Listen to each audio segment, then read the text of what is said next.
got into the kitchen, tofu was, I love tofu. I am a tofu eater. I know people are just like, as the trends change, people are, kind of anti-soy. I love tofu, organic tofu. But got in the kitchen, made tofu 1,000 different ways, cakes, pies, savories, etc. And then, when it came down to the spices, again, just kind of experimenting with spices, figuring out what works together very well and what doesn't. And that was just, and from that, I kind of developed my food science, if you will. Kind of treaded into that territory where now at Solely Vegan, as a result of that, we make all of our own vegan meats, sauces, cheeses, etc.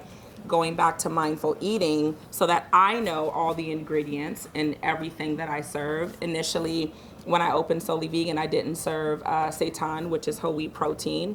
But my guests were saying, why don't you put seitan on the menu, put it on the menu? And I was like, what is this? Because when I started cooking, it was simple, all clean ingredients, very simple. So I said, what is this? Okay, let me take a look at it. I need to understand it. Once I understood it and I said, okay, it's something that I can, kind of get behind, I said, but we're going to have to make it here. So again, labor cost is out of control because we make everything, again, from scratch.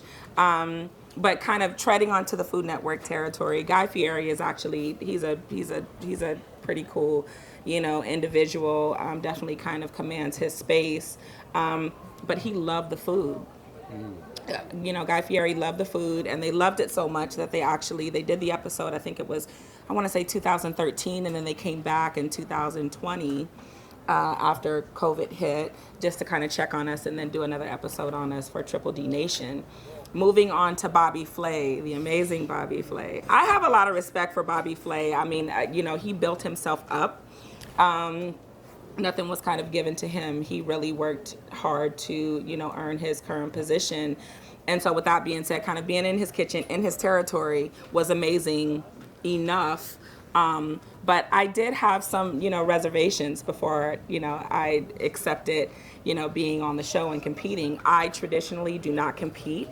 It's just not my area where I choose to focus any energy. So this was actually my very first competition as a chef. But once I decided to go, I said, okay, I'm going to go, and I'm going there to win. I'm not going there to compete. I'm going there to win. And oh my God. Oh my God. So when I beat the first chef, I knew I was going to beat Bobby.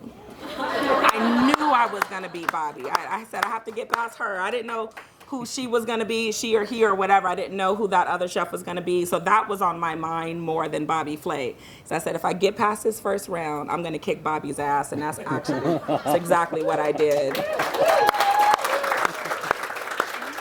But yeah, originally there was a lot of resistance. So it took a lot of teaching, a lot of free samples, for people to understand that this cuisine can be very flavorful, plentiful, and filling. So we, it was not capital that kind of helped our business, propel forward. It was word of mouth. And with that being said, there was a lot of vegans, a lot of meat eaters who spread the word and said the food was damn good. So. Mm-hmm. Thank you. All right, I'm going to go way off script here. Way off script.